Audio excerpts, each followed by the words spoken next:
3 reasons bakit hindi ka pa rin makapasa sa prop firms. Number 1 is poor risk management. Kung hindi mo kontrolado ang risk sa bawat trade, madali mong maaabot ang daily loss or overall drawdown limit. Tandaan, ang mga prop firms ay naghahanap ng mga traders na kayang mag-handle ng pera ng maingat at consistent.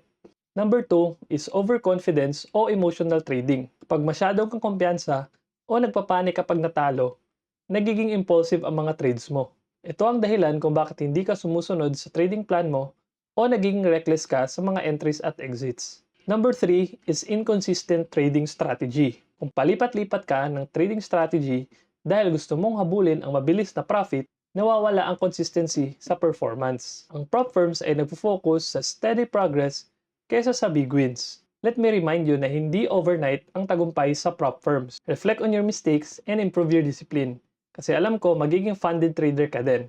So, comment down below if isa ka sa magiging funded trader this 2025. So, like and follow for more tips, Kadijoverse!